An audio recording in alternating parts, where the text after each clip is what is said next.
आपण अत्यंत महत्त्वपूर्ण अपडेट पाहतो। हा व्हिडिओ शेवटपर्यंत पाहा। सोमवार ते शुक्रवार माहिती बंदीचा आदेश कागदावर, शिक्षण विभागाचा अंमलबजावणीवर शिक्षक मुख्याध्यापकाकडून प्रश्नचिन्ह। 7 जुलै 2026। नमस्कार मित्रांनो, चॅनलमध्ये आपले स्वागत आहे। तत्पूर्वी आपण नवीन असाल चॅनलला आता सबस्क्राईब करा, समोरील बेल आयकॉनला क्लिक करा। निश्चितच नवनवीन अपडेट अखिल तांबुळसर क्लासेस चॅनलमार्फत सतत आपल्याला पाहायला मिळतील। पाहूया सविस्तर। शिक्षकांना अध्यापनासाठी अधिक वेळ मिळावा आणि विद्यार्थ्यांच्या गुणवत्तापूर्ण शिक्षणात कोणताही अडथळा निर्माण होऊ नये या उद्देशाने शाळांकडून सोमवार ते शुक्रवार कोणतीही ऑनलाईन किंवा ऑफलाईन माहिती मागू नये असा स्पष्ट आदेश शिक्षण विभागाने जारी केला होता। मात्र या आदेशाची प्रत्यक्ष अंमलबजावणी होत नसल्याचा गंभीर आरोप राज्यातील अनेक शिक्षक व मुख्याध्यापकांनी केला आहे। त्यामुळे माहिती बंदीचा आदेश केवळ कागदावरच राहिला आहे का, असा सवाल आता उपस्थित होत आहे। शिक्षक संघटनाच्या मते शासनाने दिलेल्या आदेशानुसार केवळ शनिवारीच विविध प्रकारची माहिती शाळांकडून मागवण्यात यावी अशी तरतूद करण्यात आली होती। मागील उद्देश शिक्षकांवर अशैक्षणिक कामाचा ताण कमी करून त्यांना अध्यापनावर पूर्ण लक्ष केंद्रित करता यावे हा होता। मात्र प्रत्यक्षात आठवडाभर विविध विभागाकडून ऑनलाईन माहिती नोंदणी अहवाल, पोर्टल अपडेट, ॲप नोंदणी आदी कामाच्या सूचना सातत्याने दिल्या जात असल्याचा दावा करण्यात येत आहे।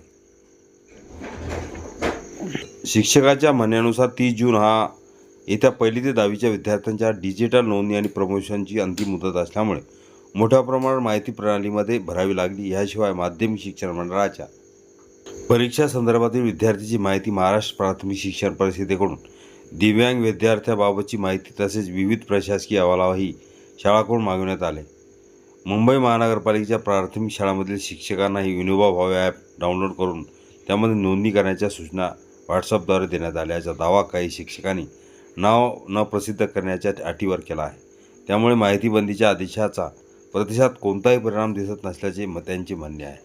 शिक्षकांचे म्हणणे आहे की अध्यापन सुरू असताना वारंवार माहिती भरणे, विविध पोर्टल अपडेट करणे, ॲपवर नोंदणी करणे आणि तातडीचे अहवाल सादर करणे यामुळे वर्गातील अध्यापनावर परिणाम होत आहे। विद्यार्थ्यांना अधिक वेळ देण्याऐवजी शिक्षकांचा वेळ प्रशासकीय कामात खर्च होत असल्याची खंत त्यांनी व्यक्त केली। दुसरीकडे पालिका शिक्षण विभाग आणि विभागीय शिक्षण उपसंचालकांनी मात्र हे आरोप फेटाळून लावले आहेत।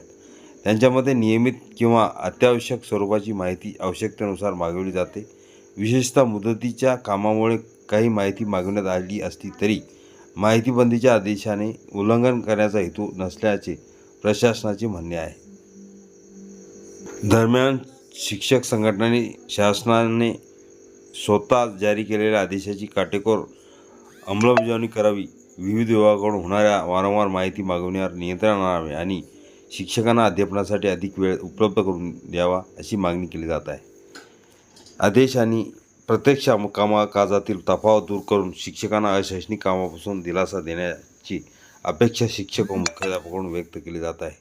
हा व्हिडिओ उपयोगी वाटला असेल लाईक, शेअर आणि अखिल तांबुळसर क्लासेस चॅनल लगेच सबस्क्राईब करा, लाईक करा, कमेंट्स करा, मित्रांना शेअर करा। असे नवनवीन अपडेट आपल्यापर्यंत सहज पोहोचतील।